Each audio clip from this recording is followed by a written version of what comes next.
Halo sedulur, bagaimana kabar kalian? Semoga sehat selalu ya dan bisa terus untuk beraktivitas. Jadi di video kali ini kita akan belajar tentang Sultan Trenggono.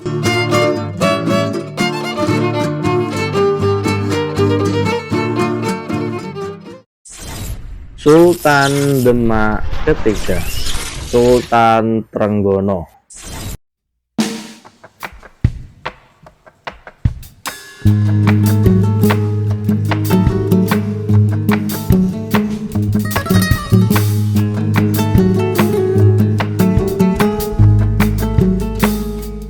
Makam Sultan Trenggono berada di dalam bangunan samping dari makam Sultan Fatah dan juga Pangeran Pati Unus. Tetapi sayang sekali pada video kali ini kita belum bisa untuk masuk ke dalam makam Sultan Trenggono.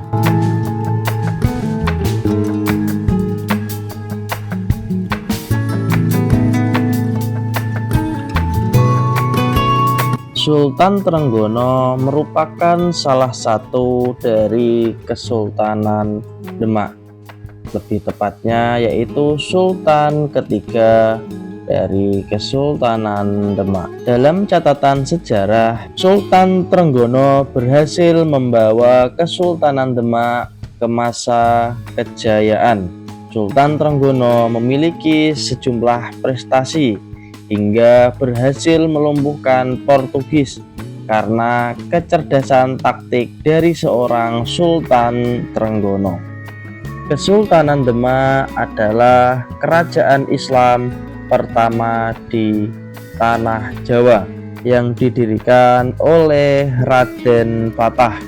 Kemudian setelah beliau wafat digantikan oleh Adipati Unus atau Raden Pati Unus. Kemudian pada tahun 1521 Masehi, Sultan Trenggono resmi naik tahta dan diangkat menjadi Sultan Demak, menggantikan Adipati Unus yang gugur di medan pertempuran.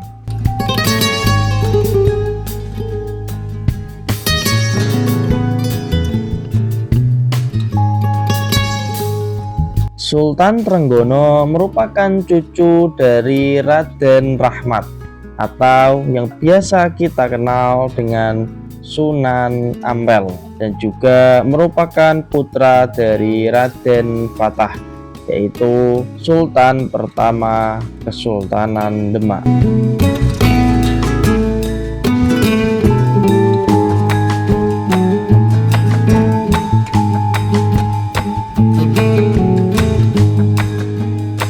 Sultan Trenggono lahir pada tahun 1483 Masehi.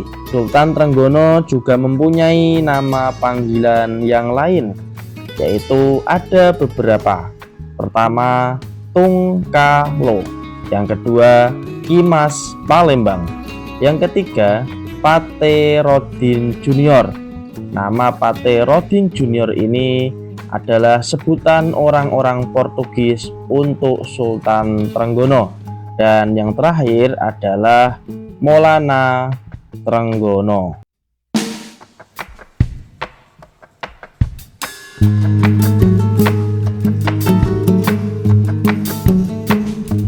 Saat masih muda, Sultan Trenggono pernah menjabat sebagai jaksa dalam tata hukum Islam. Sultan Trenggono naik tahta menjadi pemimpin di Kesultanan Demak saat usia beliau 38 tahun, menggantikan Adipati Unus. Beliau memimpin selama 25 tahun, terhitung sejak tahun 1521 Masehi hingga 1546 Masehi. kepemimpinan Sultan Trenggono adalah puncak kejayaan dari Kesultanan Demak.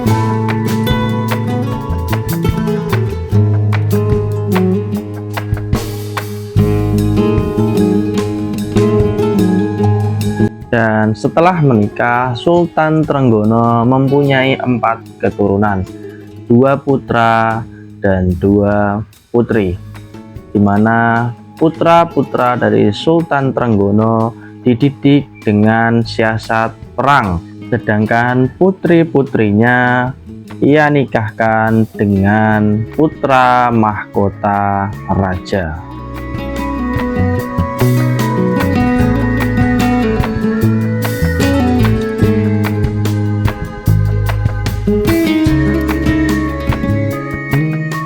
Prestasi menakjubkan dari Sultan Trenggono salah satunya adalah dapat mengislamkan hampir seluruh pulau Jawa, memperluas daerah kekuasaan, memperluas daerah perdagangan dengan cara menaklukkan pelabuhan-pelabuhan perdagangan dan dapat mengusir bangsa Portugis dari bumi Nusantara.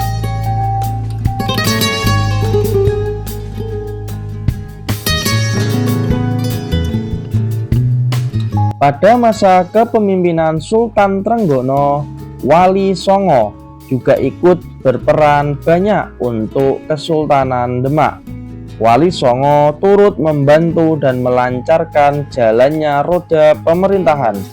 Wali Songo juga menjabat sebagai penasehat para pembesar di Kesultanan Demak dalam hal penyebaran agama Islam. Selama menjadi pemimpin di Kesultanan Demak, Sultan Trenggono telah menerapkan beberapa kebijakan. Dalam bidang politik, Sultan Trenggono menetapkan untuk melawan bangsa Portugis dan menjalankan hukum negara Islam. Sedangkan pada bidang militer, Sultan Trenggono mengadakan kerjasama dengan daerah-daerah taklukannya untuk saling ikut serta dalam melakukan ekspedisi.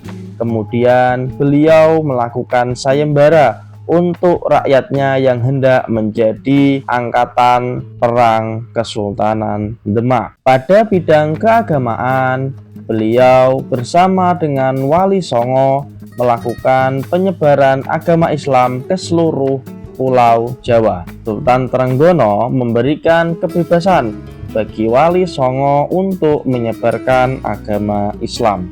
Dan pada bidang perdagangan, beliau memanfaatkan daerah-daerah yang strategis untuk dijadikan sebagai pelabuhan.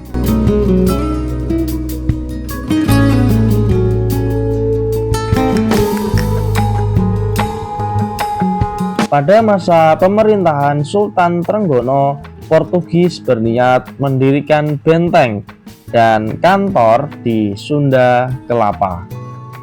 Pada tahun 1522 Masehi, Sultan Trenggono mengirimkan angkatan perang, yaitu tentara Demak yang dipimpin oleh Fathahillah untuk menaklukkan Sunda Kelapa dan tentunya mengusir Portugis dari bumi Nusantara. Selanjutnya, serangan tersebut sukses untuk melumpuhkan pasukan Portugis. Setelah Sunda Kelapa berhasil dikuasai, namanya diganti menjadi Jayakarta yang berarti kemenangan. Setelah jatuhnya Sunda Kelapa, selanjutnya Sultan Trenggono berusaha untuk meluaskan daerah kekuasaannya ke arah timur. Maka beberapa daerah pun berhasil ditaklukkan.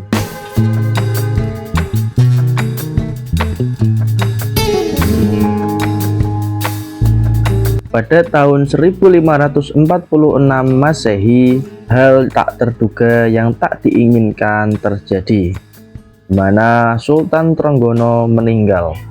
dan wafat dikarenakan dibunuh oleh seorang anak kecil saat ia sedang dalam perjalanan ke Panarukan. Anak tersebut menusuk dada Sultan Trenggono dengan pisau setelah Sultan Trenggono marah dan memukulnya dikarenakan anak tersebut tidak menuruti perintah Sultan Trenggono. Dan disinilah awal kemunduran dari Kesultanan Demak.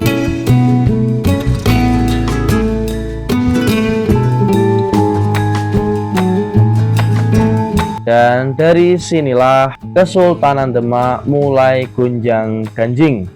Kesultanan Demak menjadi kacau karena dilanda dengan perang internal dan perang saudara. Pertentangan ini terjadi di kalangan keluarga sultan atau di keluarga kerajaan Demak antara Pangeran Prawoto dan Arya Penangsang.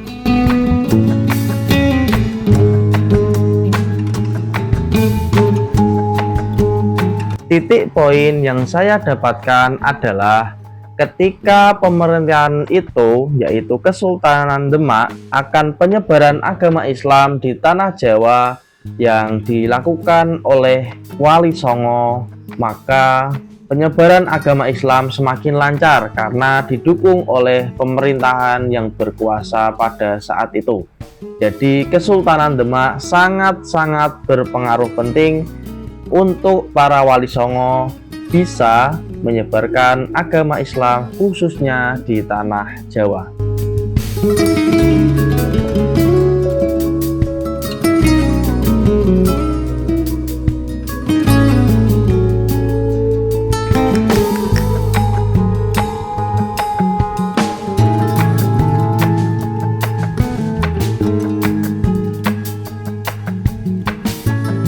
Dan akhirnya kita sudah sampai di ujung video kali ini.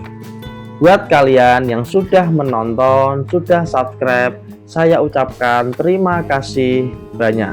Dan tentunya buat kalian yang belum subscribe, segera dipencet subscribe ya. Jangan lupa juga untuk like, comment, share, dan aktifkan tombol lonceng notifikasi di HP kalian agar kalian bisa tahu kalau aku sudah mengupload video terbaruku. Dan saatnya saya katakan bye-bye semuanya.